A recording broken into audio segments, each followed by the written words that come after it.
On est aujourd'hui victime des outils qu'on a mis en place et on en est victime, oui, enfin implicitement on les accepte. Sinon, il faut ne payer qu'avec des billets de banque, ne pas avoir de compte en banque, éventuellement faire vivre du troc et ne pas téléphoner, n'utiliser aucun moyen moderne en fait qui soit raccroché un tant soit peu à un outil de communication. Dans mon attitude, la totalité de l'activité Internet d'un utilisateur en particulier. On peut savoir quelle image il a téléchargée, à quelle heure il l'a téléchargée et sur quel serveur. Bien souvent, les gens me disent « Est-ce que vous avez le sentiment d'être dans une société désormais déterminée par le Big Brother ?» Je réponds toujours que je n'ai pas cette crainte-là pour une raison simple, c'est qu'on y est déjà. Quand on voit tout ce qui se développe en ce moment, en sachant que pour beaucoup de ces évolutions, les textes d'application ne sont pas encore sortis, donc on n'a même pas encore pu imaginer ce que ça allait donner. En plus, c'est mis en place, non pas dans la vraie vie, mais de façon un petit peu incolore, inodore et sans douleur pour les internautes qui ne se rendent pas compte des règles qui sont mises en jeu pour surveiller leur comportement. In 1949, George Orwell had a vision of the future. Today, that vision is still a best-selling novel. Avant le 11 septembre, Internet était vu comme un réseau libre sur lequel tout le monde pouvait s'exprimer, un formidable outil de liberté d'expression. Après le 11 septembre, on l'a vu comme un outil qui avait servi aux terroristes pour s'organiser, donc un média dangereux. Il est parfaitement normal qu'un État cherche à poursuivre, éventuellement condamner les auteurs d'infractions. En revanche, l'État n'a pas à surveiller l'ensemble des comportements des citoyens en dehors de toute enquête judiciaire. Maintenant, aux États-Unis, les services de renseignement peuvent intercepter vos communications quasiment sans intervention judiciaire.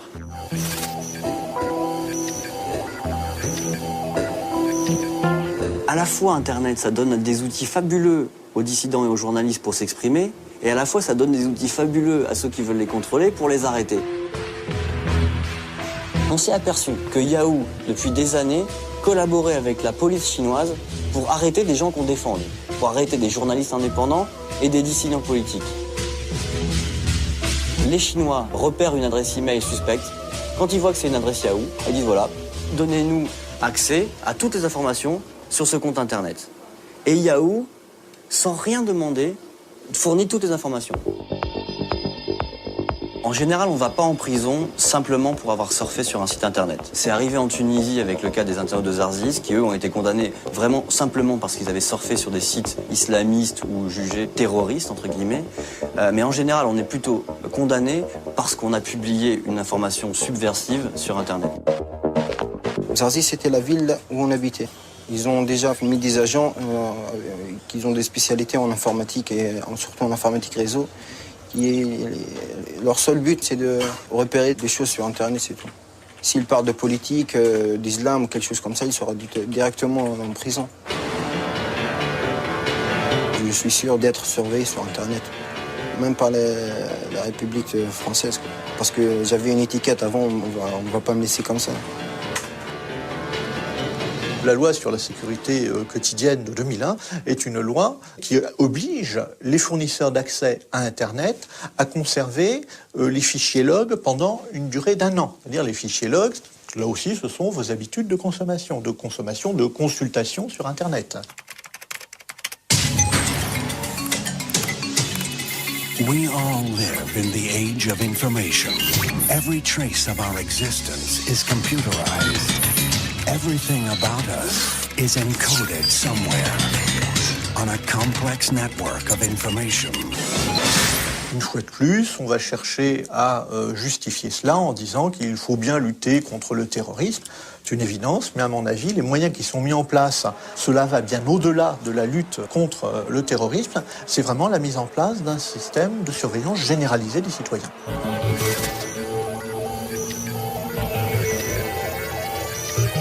Une mise en partage sur un réseau peer-to-peer, par essence, c'est l'ouverture à un public extrêmement large, et pas simplement à votre voisin de palier ou à votre cousine, du contenu de votre disque dur. Toute toute mise en partage illégale d'un fichier copié peut être détectée sur Internet. Et comme ce sont généralement des comportements répétitifs, il y a des chances significatives d'être vus par des systèmes de repérage. Techniquement, je laisse des traces. Ça, j'en suis parfaitement conscient. Je pense que je suis, de ce point de vue-là, détectable facilement. Il y a des experts pour ça. Nous avons des batteries de serveurs qui sont à l'écoute de ces réseaux de téléchargement. Nous avons la capacité de détecter plusieurs centaines de milliers d'infractions par jour, si elles se produisent, évidemment. Fondamentalement, je ne me sens pas dans l'illégalité parce que la législation n'est pas très claire. Rien n'est fait pour... Il n'y a pas un moment donné où on vous dit stop, et je n'ai aucune idée de ce que je risque du fait de ce genre de pratique. L'anonymat des machines n'existe pas, c'est-à-dire une machine est identifiable par son adresse. L'anonymat des individus est garanti par les fournisseurs d'accès Internet. Et cet anonymat ne sera ouvert que dans des circonstances réglementaires et juridiques très particulières. Ici, on a l'original qui est donné par le client, et ici, on a les contenus qui sont trouvés sur Internet. Donc là, par rapport à l'original fourni par le client, on a ici une copie miroir qui a été retournée horizontalement. Ça permet de piéger les radars du pauvre. Nos radars, eux, sont capables de reconnaître ce type de contenu. On parle de milice du net ou de police parallèle du net, ça n'est absolument pas le terme approprié. Il faut nous comparer aux radars automatisés le long du périphérique.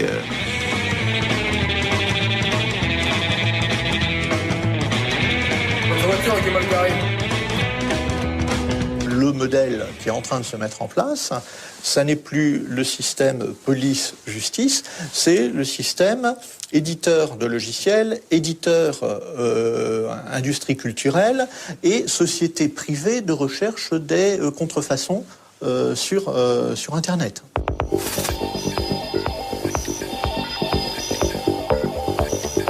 Lorsqu'un utilisateur vide ses données, en fin de compte, il efface que la première lettre de son fichier et le fichier est toujours entièrement présent sur le disque dur.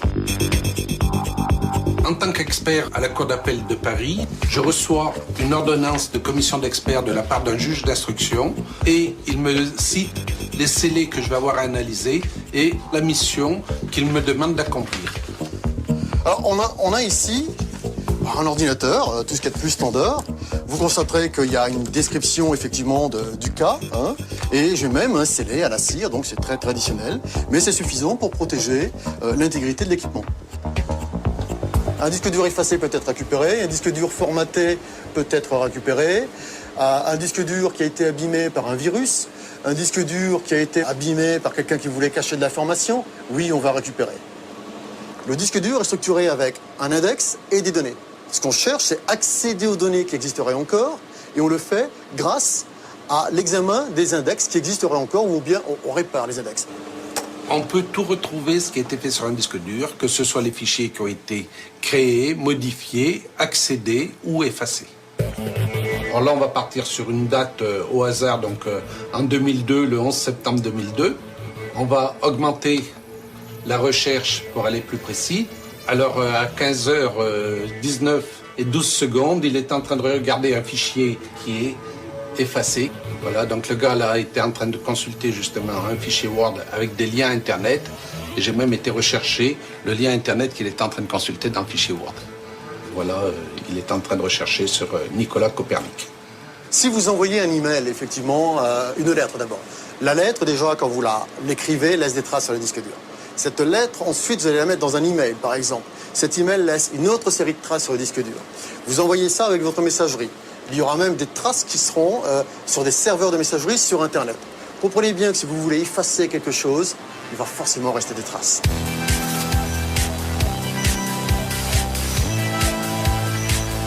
Lorsque l'on surfe sur Internet, eh bien, on va laisser tout un tas de traces qui, lorsqu'elles sont regroupées, peuvent permettre de savoir quels sont les goûts, les habitudes, la catégorie socio-professionnelle, les opinions politiques et religieuses des utilisateurs pour pouvoir ensuite leur communiquer de la publicité plus ciblée et vendre ses profils consommateurs. Les banquiers stockent de l'information privative sur vous et ils n'ont pas le droit de le faire et ils le font parce qu'ils font comme tout le monde. Ils ont votre dossier, donc pour le bon suivi du dossier, quand il sera transféré, on met une petite note sur globalement votre état de forme, si vous êtes plutôt quelqu'un de sympathique ou de désagréable, plutôt comme ci, plutôt comme ça. Et les dérives, on les aura de toute manière, et je ne vois pas comment on peut empêcher, simplement parce qu'on s'appuie sur des supports qui peuvent être réutilisés pour d'autres objectifs. It is no longer safe to transmit information. Phones, computers and satellites are all vulnerable. Sur l'Internet, on a les mêmes criminels que dans la réalité, si je puis dire, simplement le champ d'action est démultiplié. Les logiciels espions sont aujourd'hui disponibles sur Internet, donc les utilisateurs sont capables de prendre la main sur des machines d'autres particuliers. D'un simple clic, je vais pouvoir me connecter à la machine de la victime ici présente. Je tombe sur le bureau de l'utilisateur, je vois exactement ce qu'est en train de faire l'utilisateur, et là j'ai accès à toutes les données qui sont présentes sur le disque dur de la victime.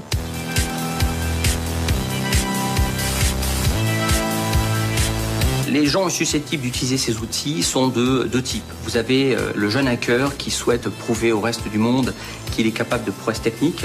Et vous avez l'organisation mafieuse qui utilise ces outils-là pour essayer de récupérer des données sensibles afin de les revendre sur Internet.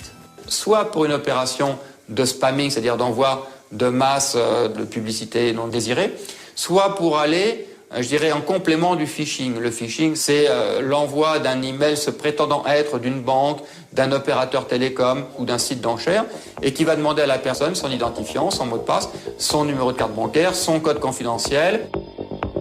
Le phishing, c'est ni plus ni moins que de faire passer un site pour un autre, de collecter de l'information personnelle concernant les gens, donc qui peut être de l'information concernant leur vie privée, leur compte bancaire, des codes d'accès à des informations qui leur sont propres. Moi, je me suis fait piéger sur Internet. Sauf à être un tout petit peu informé, sinon vous tombez dans le piège. Et on ne va pas vous voler beaucoup, on va vous voler 20 €, 30 €. Vous allez évidemment vous dispenser de porter plainte parce que les sommes ne sont pas assez significatives. Il faut prévenir les gens autant que possible, même lorsqu'on reçoit un programme envoyé par un ami. Celui-ci n'est peut-être même pas au courant qu'il vous a écrit un mail, puisque c'est un virus qui se trouve sur sa machine qui vous écrit. Il ne faut pas trop angoisser, mais une certaine méfiance saine est tout à fait utile.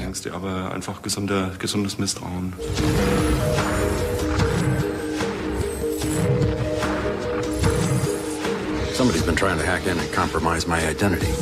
You think somebody got my information off the internal network? Don't worry about this. I'll clean it up. Les cybercriminels ont effectivement constaté que c'était simple pratique, facile à dérouler puisqu'on peut le dérouler depuis n'importe quel pays dans le monde et que par conséquent c'était un outil qui était probablement bien plus efficace que d'aller cambrioler une banque avec un bas sur la tête et un revolver à la main. This is about robbing the bank, isn't it? You have to do whatever they want. I spent 20 years trying to protect this bank. How do you expect to get in and out of here? You design the software. You find me a way in. Beaucoup de procédures de phishing ou d'auteurs de phishing passent par des filières russes ou bulgares. Mais ça ne veut pas dire pour autant que ce sont ces pays ou des personnes, des nationaux de ces pays qui sont derrière. La délocalisation complexifie bien sûr l'action judiciaire. Dans des pays où des données personnelles sont beaucoup utilisées pour s'identifier, pour accéder aux services sociaux par exemple, comme en Amérique du Nord, ils ont tout de suite et très vite eu de gros problèmes de vol d'identité.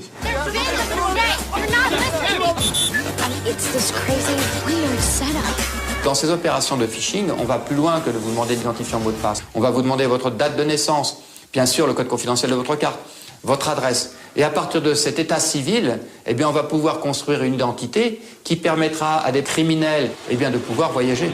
My name's Hope Cassidy. I just arrived from America and someone has taken my passport, my credit cards, my bank accounts, everything. Someone has taken me.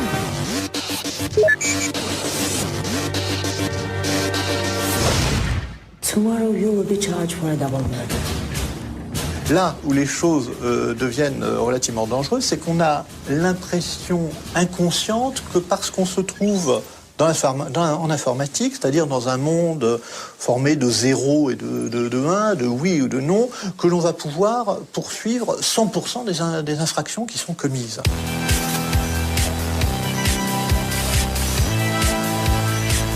Un logiciel intrusif, c'est un logiciel qui, sans qu'on connaisse sa présence, ou même si on connaît sa présence, on ne connaît pas forcément l'intégralité de ses fonctionnalités, ce logiciel va surveiller ce que vous faites et va envoyer un certain nombre d'informations à la personne qui l'a installé.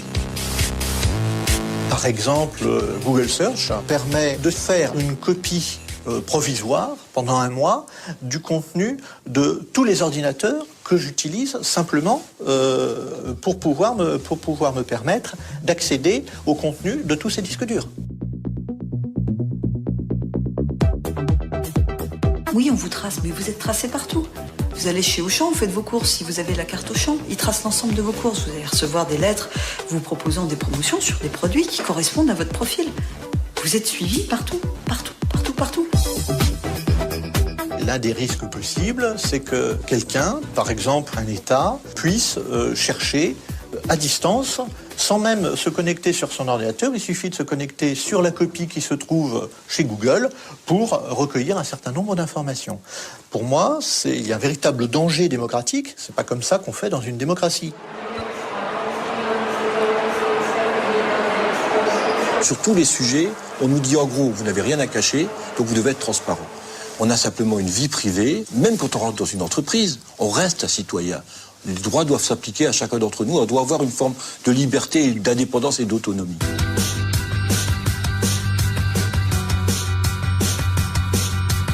L'outil permet d'établir des statistiques et de générer des rapports. Par exemple, dans ma liste, je vais descendre, et à un moment, je vois qu'il y a des sites adultes auxquels on a tenté d'accéder. Pour savoir qui a essayé d'accéder à ces sites-là, ou quels sont les sites accédés, je vois que le premier, par exemple, c'est www.beachbaby.com. Si je veux savoir quel utilisateur a accédé à ce site-là, c'était Marc. C'est vraiment le Big Brother qui est en marche avec ces techniques. Et de façon, et c'est là que c'est d'autant plus dangereux, c'est que ça se fait de façon parfaitement invisible. C'est-à-dire que si on obligeait les gens à la sortie de leur marchand de journaux, un agent assermenté qui leur disait « Bon, vous appelez comment? Quelle est votre adresse? Vous lisez quoi ?» Là, les gens se révolteraient. Ça se fait de façon parfaitement incolore, inodore et sans saveur sur Internet, et les gens laissent faire. Je suis extrêmement vigilant vis-à-vis du droit et de l'Internet. Le droit n'est pas la démocratie. Contrairement à ce que l'on peut croire, le droit est un des composants de la démocratie. Vous n'avez pas le droit, vous ne pouvez pas faire ça. Nous avons tous les droits.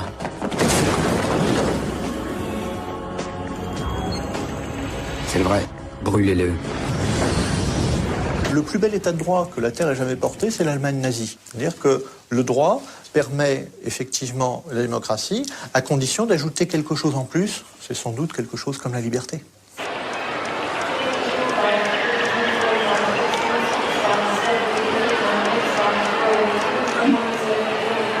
Et c'est effectivement la crainte d'un État totalitaire qui a conduit à la création en France très tôt d'une commission informatique et liberté. Les sociétés dites évoluées se disent aujourd'hui que les usages promis et permis par l'ensemble du développement technologique doivent être mis en place. Et parfois nous disons, mais c'est pas parce que c'est possible qu'il faut le faire.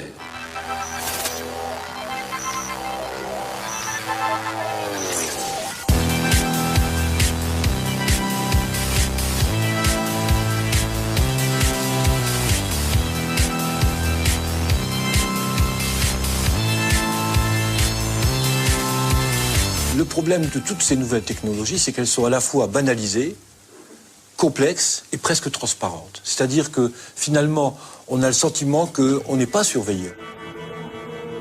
Il y a une banalisation parce que par la force des choses, chacun s'habitue. Quand il y a une caméra quelque part, les gens disent tiens, il y a une caméra. Bien souvent d'ailleurs, les gens ont une réaction qui est quasiment de l'ordre de l'intérêt ludique, ce qui est quand même extraordinaire.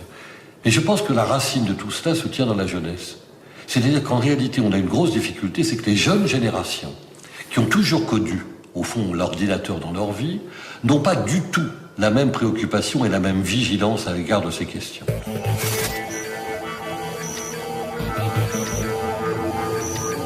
Le livre bleu, c'est une réalisation de la filière électronique. Nous nous sommes aperçus que en France, nous n'avions plus de grands programmes stratégiques depuis 30 ans. Donc nous avons voulu écrire des exemples de grands programmes stratégiques qui pourraient servir le pays et notamment les besoins des citoyens.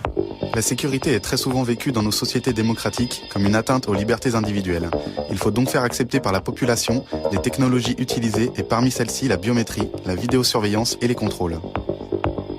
Ce qui m'a beaucoup frappé, c'est la naïveté des responsables, naïveté cynique, qui découvraient que les techniques de contrôle et de surveillance, semblait-il, n'étaient pas très bien accueillies dans les régimes démocratiques.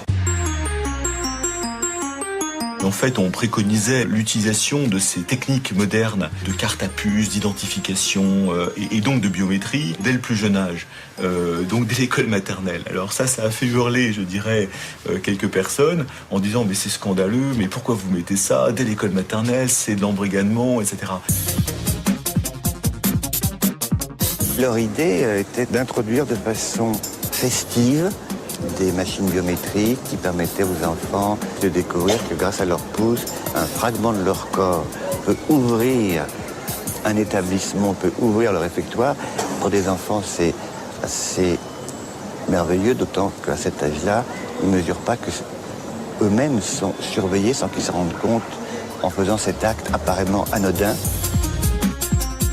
Ce qui est contrôle de sécurité, de transport, d'identification, de toute façon, on est parti pour augmenter ce genre de contrôle. On le voit bien avec les passeports numériques, on le voit bien avec les cartes d'identité, on le voit bien avec les cartes de santé, où il y a toujours des cartes à puce avec des informations, je dirais, biométriques. On peut tout récupérer par rendre un Big Brother sympathique et attrayant. La possibilité pour les entreprises, effectivement, au fond, d'essayer d'initier aux enfants à ces développements technologiques comme la biométrie pour qu'ils s'y habituent, en soi ne me pose pas de difficulté, à condition qu'on réserve une place pour la pédagogie de la protection des données. Car moi, ce dont je rêve, c'est de vivre dans une société dans laquelle les citoyens exercent leur propre droit à définir l'équilibre qui leur paraît acceptable. Nous ne sommes pas là pour savoir si c'est trop ou pas assez. Nous sommes avant tout des industriels et nous mettons en place les systèmes, les équipements pour servir la police, la justice et l'armée. Comment se passe l'évolution du discours? Comme s'il y avait une passion dans l'esprit humain effrayante pour la suspicion. Comment de la suspicion portée sur certains sujets, une société arrive à une suspicion généralisée.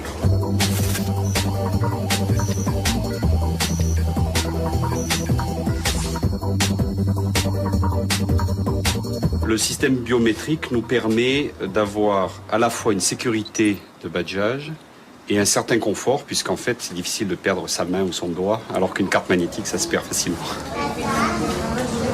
Nous, en tant que représentants du personnel, nous voulions une reconnaissance du temps effectué par les agents et la proposition qui a émané de notre direction en est arrivée à un système de flicage, en fait. La sécurité n'est jamais très très loin du flicage, puisqu'en fait, à un moment, il faut bien surveiller les gens. Alors cette surveillance, on peut la percevoir de manière négative. En général, des gens qui n'ont rien à craindre la perçoivent de manière positive, comme un supplément de sécurité. Dans beaucoup de petites entreprises, il y a très peu de moyens pour les salariés de réagir. On vous impose une nouvelle technologie, vous la refusez. On va vous expliquer que vous refusez de travailler, ou on va refuser, ou on va vous dire que finalement vous avez quelque chose à vous reprocher.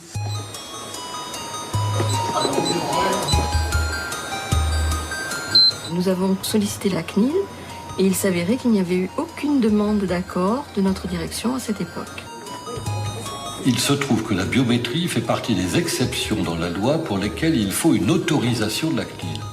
Alors le premier abus, ce sont toutes les sociétés ou collectivités locales ou autres établissements publics d'ailleurs, qui de temps en temps mettent en place des biométries sans avoir fait la procédure d'autorisation. La CNIL considérait que l'identification par l'empreinte digitale était quelque chose qu'on pouvait assimiler à une identification policière. Ce qui nous importait afin de protéger les agents face aux possibles atteintes aux libertés individuelles, c'était que ces mesures biométriques ne servent pas à constituer un fichier qui soit réutilisable à l'extérieur.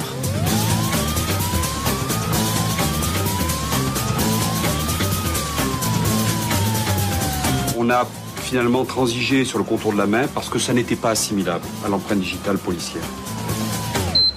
Si on nous pose le problème de l'utilisation d'une base centrale avec des empreintes digitales pour l'accès à un laboratoire de matières toxiques dans une entreprise, pour l'accès au tarmac d'un aéroport, à ce moment-là, ça peut se justifier. Donc on le voit, c'est chaque fois le critère de la proportionnalité qui doit s'imposer. La décision de la CNIL dont nous faisons l'objet a été une sorte de jurisprudence puisqu'un certain nombre de structures publiques ont ensuite utilisé cette jurisprudence pour leur usage personnel, en particulier beaucoup de mairies. Ça, c'est vraiment la gestion du temps, complètement. Voilà. On gère le temps avec ça. Je vous montrerai le logiciel, qui est un logiciel convivial qui permet de gérer correctement. Les gens savent toujours où ils en sont.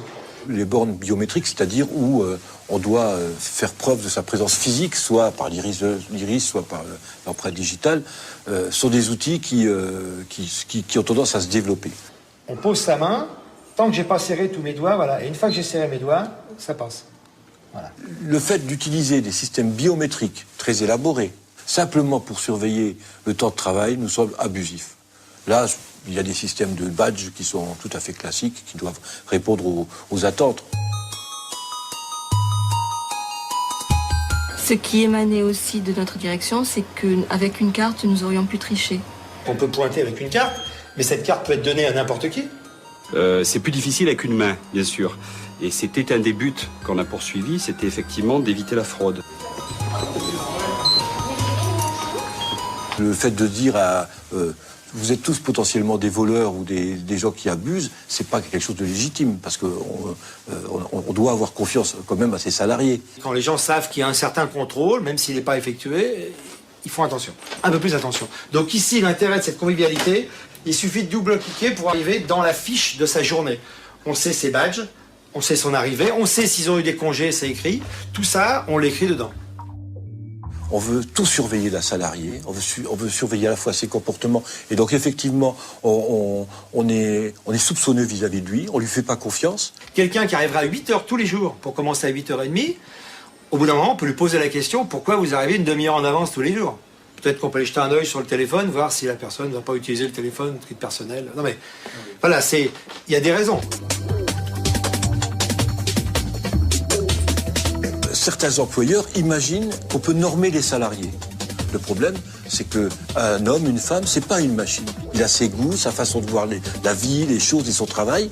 Et les normes ne peuvent pas, sans provoquer de vrais dégâts psychologiques, imposer à une personne de nier sa personnalité. Toutes ces techniques modernes tendent à fortifier, à donner tous les arguments de la modernité à cette instance de surveillance.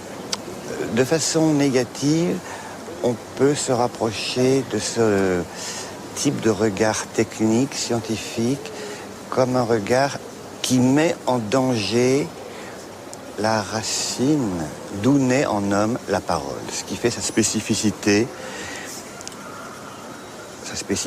comme le disait mon maître Lacan, d'être parlant.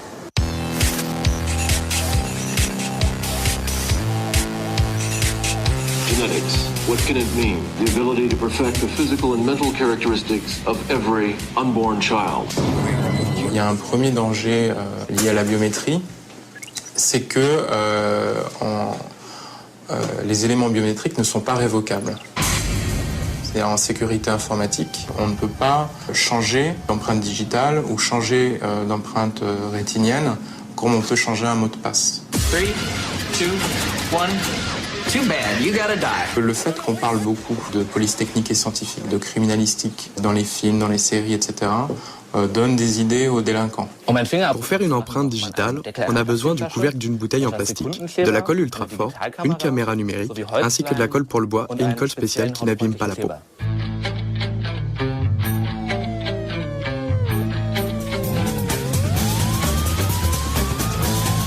Il y a eu des exemples depuis des années avec des espèces de doigts en caoutchouc, etc., qui tiennent plus lieu du côté ludique de la chose, à mon sens, même si c'était des attaques avérées. Les systèmes biométriques ont évolué par rapport à ces menaces qui vont arriver et que l'on ne connaît pas aujourd'hui. In the not too distant future, our DNA will determine everything about us. A minute drop of blood, saliva, or a single hair determines where you can work, what you're capable of achieving. L'ADN, il faudrait qu'on puisse le comparer rapidement, en quelques dixièmes de secondes. En l'état actuel, la technologie n'existe pas. In a society where success is determined by science. Mais on peut très bien imaginer qu'avec des puces ADN conçues pour ça, on fasse ce genre de mesures biométriques. L'ADN, on laisse des traces ADN dans des pots qu'on abandonne. Et donc... Welcome to Gattaca. Bien avant la biométrie, le sujet disait à Freud « Je me sens observé, partout où je vais, on me voit, on me contrôle, on n'ignore rien de moi ». Et donc déjà l'esprit est préparé à rencontrer cette surveillance qui aujourd'hui s'incarne dans la réalité.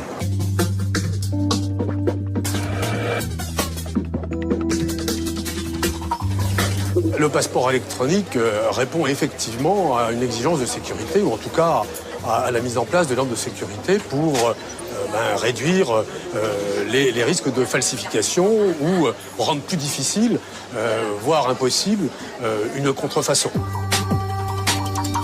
Les éléments qui ont été intégrés, ce sont bien sûr des éléments de sécurité physique, mais c'est aussi la puce électronique qui est désormais intégrée dans la couverture du passeport.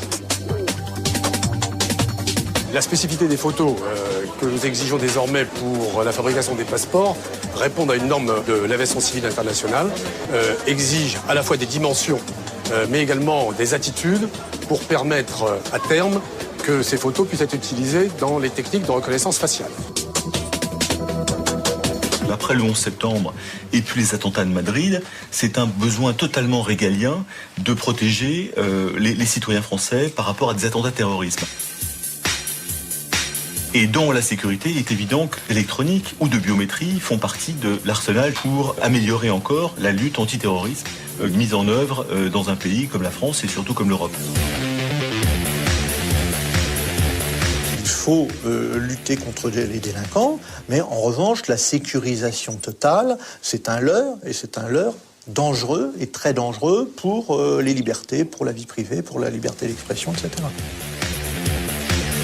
Big Brother, c'est tout le monde des personnes. C'est-à-dire le Big Brother, en réalité, c'est une espèce de grand développement technologique que l'on met dans des usages qui peuvent être de toute nature, sous l'égide des exécutifs et des législatifs. Le marché électronique dans son ensemble croît de l'ordre de 7% par an dans le monde. Ça intègre tous les besoins des télécommunications, de l'informatique, de l'automobile.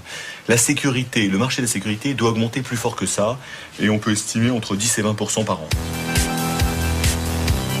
Nous avons une espèce de patrimoine commun tous ensemble, qui est forgé comment ? Eh bien, par notre identité à tous, par nos droits fondamentaux à la protection des données inhérentes à notre personne.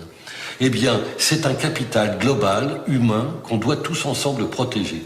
Quand les technologies dont nous parlons seront allées trop loin et qu'elles auront entamé ce capital, on ne pourra plus le reconstituer.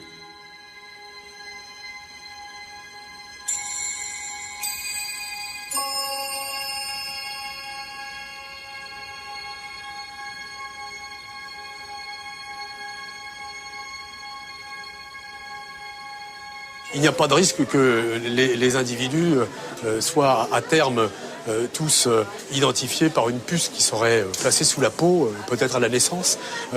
Tout ça relève un peu de la science-fiction.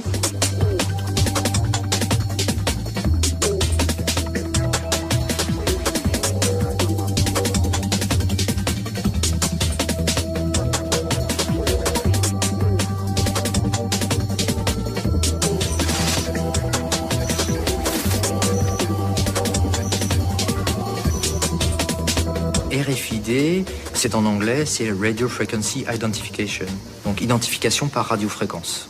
Un tag RFID est constitué de 2 éléments, une puce et une antenne. Ces 2 éléments vont être connectés ensemble et c'est ce qu'on va appeler l'étiquette électronique ou le tag RFID.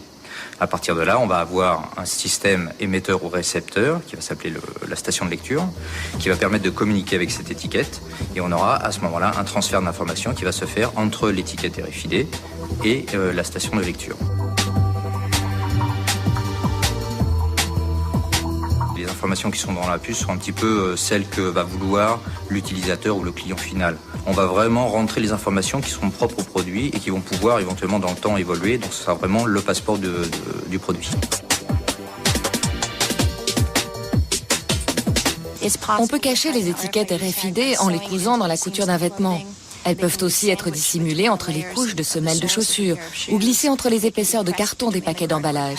Il est donc fort possible qu'il y ait une étiquette RFID sur quelque chose que l'on porte ou que l'on tient sans même qu'on ne le sache.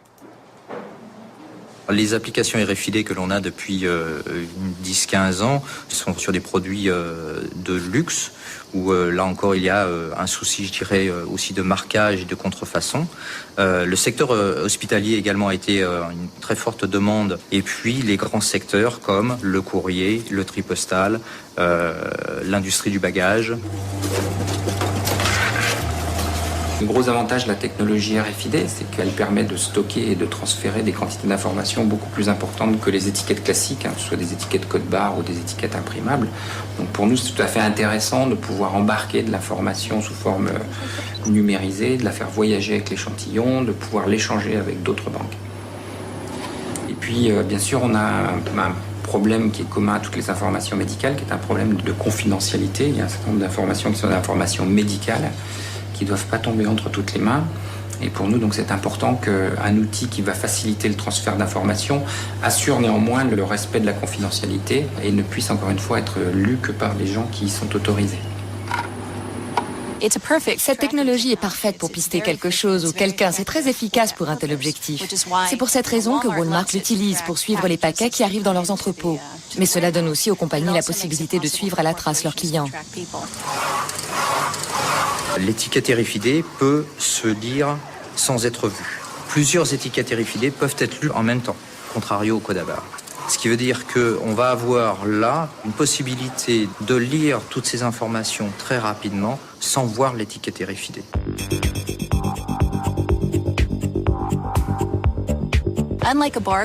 Aujourd'hui, votre canette de soda et la mienne ont le même code barre. Avec les étiquettes RFID, chaque canette aura son numéro individuel et unique. Pas un objet sur Terre n'aura le même numéro. Quand j'achète une paire de chaussures, on peut savoir que l'article 308-247 correspond à la chaussure droite de Catherine Albrecht, car elle l'a payée avec sa carte de crédit à telle date et à tel endroit. Dans l'avenir, je pourrais être pistée. Si l'un des lecteurs d'identification RFID lit ce numéro, on verra qu'il correspond à ma chaussure droite qui se trouvait à tel ou tel endroit. On saura ainsi qu'il y a de fortes chances que je portais bien cette chaussure à cet instant T.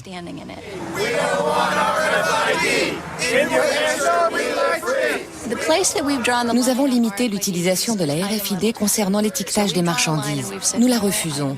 On ne doit pas pouvoir mettre des étiquettes sur des marchandises que les gens achètent, portent, louent ou utilisent de quelque manière que ce soit. Cela risquerait de poser de sérieux problèmes. Le problème, c'est la possibilité, effectivement, de doter des personnes de puces, je l'espère avec leur consentement. Et à ce moment-là, le problème qui se pose, c'est effectivement de savoir si nos concitoyens pensent qu'il est justifié, j'ai vu qu'en Espagne, par exemple, ça se faisait, de se faire implanter par une seringue une puce RFID pour entrer dans un club, un établissement quelconque.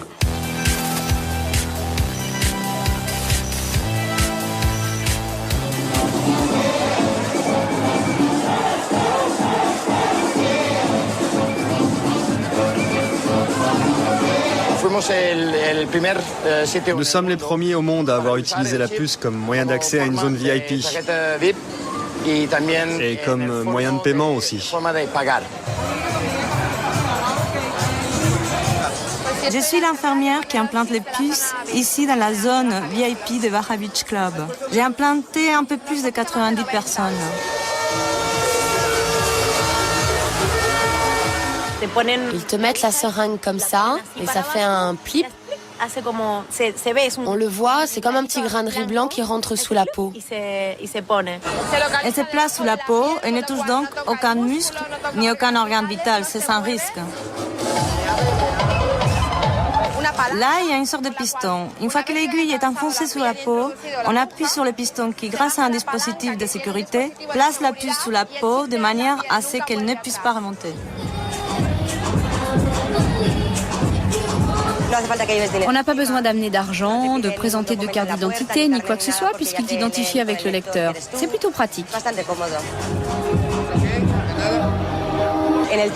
Les données contenues sur la puce, je crois que c'est mon nom, un numéro de contact, mais ça, j'en suis pas sûre. Et le seul qui me reste. C'est comme un tatouage invisible. Les gens me disent qu'ils ne s'implanteraient pas une puce, mais moi, je suis sûre qu'un jour, ils en auront tous une sous la peau.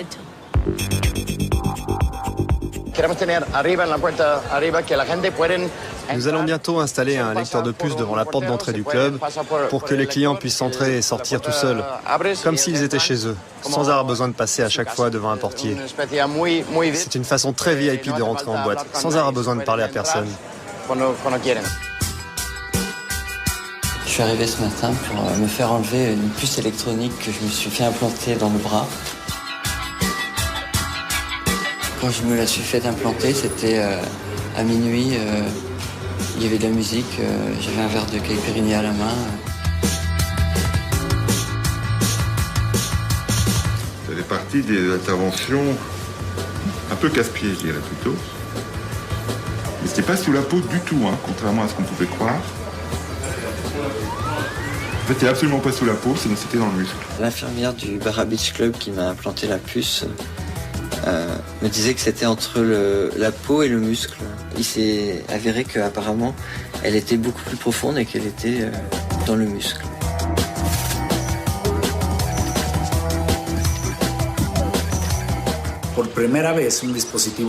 Pour la première fois, un dispositif électronique peut être encapsulé et implanté dans le corps humain sans risque ni effet secondaire.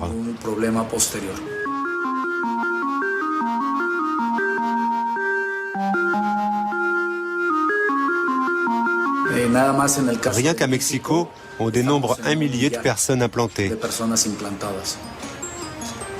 principalement pour des raisons médicales.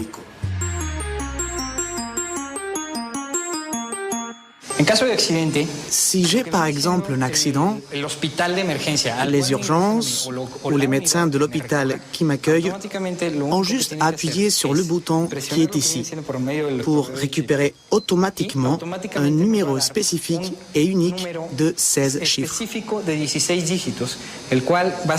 Relié à une base de données, ce numéro permet d'accéder aux données personnelles du patient, à son identité, comme son nom, son âge, son état de santé, ses antécédents, le type d'assurance dont il dispose, les données personnelles qui prévenir en cas d'urgence.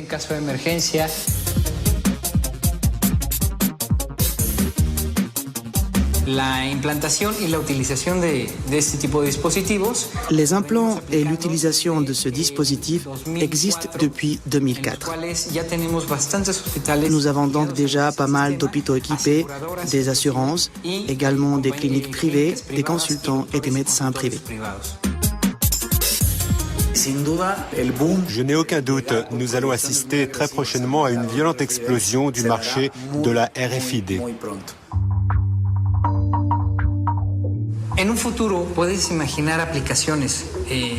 Dans le futur, et je parle d'un futur très proche, on peut imaginer des applications avec des puces qui contiendront toutes tes informations personnelles, ton passeport. À Mexico, par exemple, où nous travaillons avec l'Institut fédéral électoral, la puce pourra servir à la fois de carte de lecteur, de carte de crédit.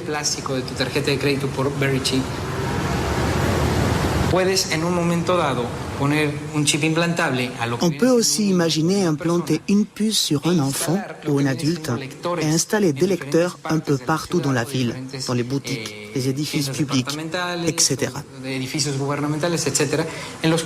Au moment où la personne implantée passera à proximité d'un de ces lecteurs, le dispositif détectera automatiquement sa présence, puis transmettra l'information à une base de données qui permettra de localiser la personne en temps réel.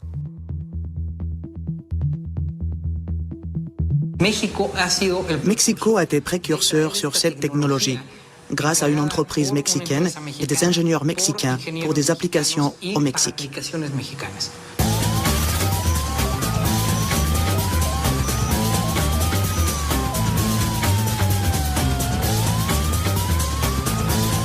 Il m'est arrivé une aventure assez incroyable quand même. On est venu, une quinzaine de personnes, ou 12 personnes chez moi, un dimanche soir, pour m'enlever. Les enlèvements ne sont plus des histoires des rançons comme dans les années 70 et au début des années 80. Aujourd'hui, l'enlèvement est pris comme n'importe quelle autre activité.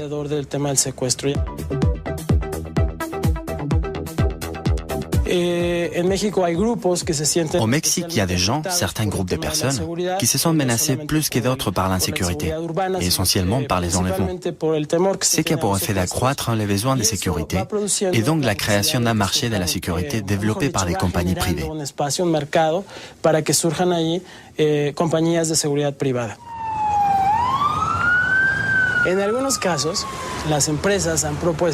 Dans certains cas, les entreprises ont proposé d'implanter des puces pour localiser les membres de la famille qui pourraient être éventuellement victimes d'enlèvement.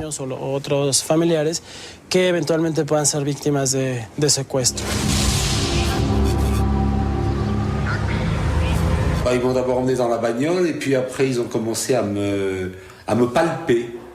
Alors je dis pourquoi tu me palpes? Oh ben on veut savoir si tu n'as pas un appareil où on puisse te détecter de n'importe où par satellite.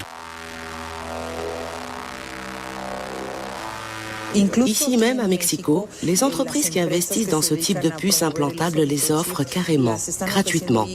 Et nous savons que les gens qui ont peur d'être victimes d'enlèvement, ceux que nous appelons les séquestrables, utilisent déjà la puce implantable.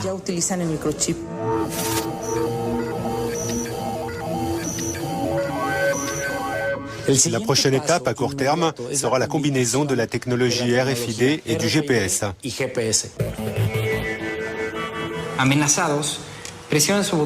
Si vous êtes menacé, vous appuyez sur le bouton d'urgence de cet appareil de localisation qui n'est autre qu'un objet du quotidien. En appuyant sur le bouton, vous déclenchez en 7 secondes une alarme et un appel téléphonique qui retentissent ici dans nos bureaux et provoquent automatiquement une réaction de nos services pour vous localiser avec une marge d'erreur de moins de 12 mètres.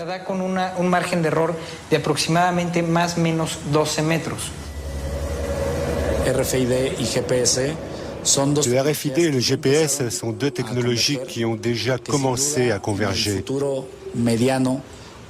À moyen terme, il y aura beaucoup plus de produits qui combineront ces deux technologies. Dans les années à venir, le développement du GPS et du RFID amènera de nouvelles applications qui répondront à de nouveaux besoins.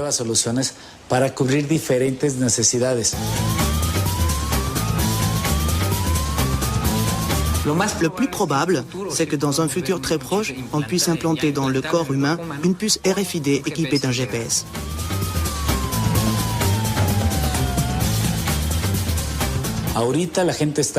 Pour l'instant, les gens utilisent cette technologie pour des raisons sécuritaires et de tranquillité. Mais je ne peux pas affirmer que ça ne changera pas, pourvu que nous ne connaissions jamais plus une situation comme celle de la Seconde Guerre mondiale, lorsque la technologie a été utilisée contre l'humanité.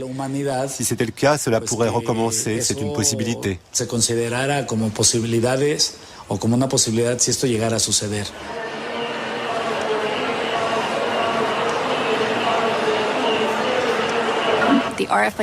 Quand les spécialistes de la RFID, de la vente ou ceux qui travaillent dans le domaine de la surveillance parlent du futur, ils parlent d'un monde dans lequel à chaque fois que vous franchirez une porte, que vous vous promènerez dans un parc ou que vous vous baladerez dans la rue, un ordinateur quelque part vous regardera.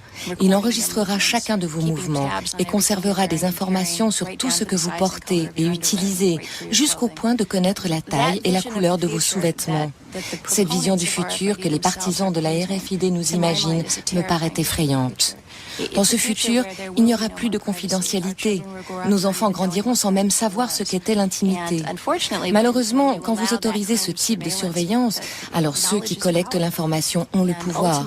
En fin de compte, cela permet aux sociétés les plus influentes et aux gouvernements de pouvoir en abuser et de l'utiliser contre la population.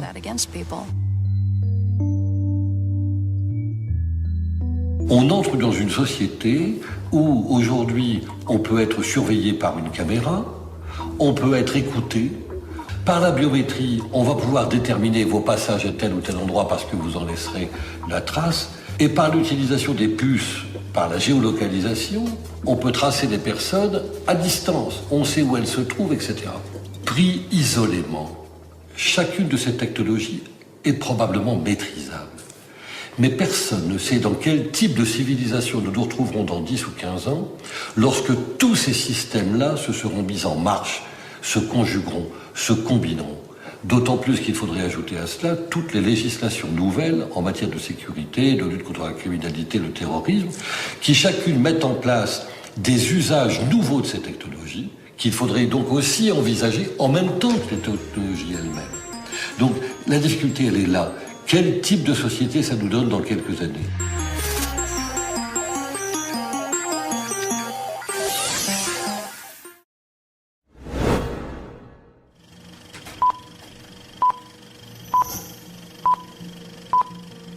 Vivons en époque, les prophéties de la Bible vont s'accomplir. Elles se réalisent.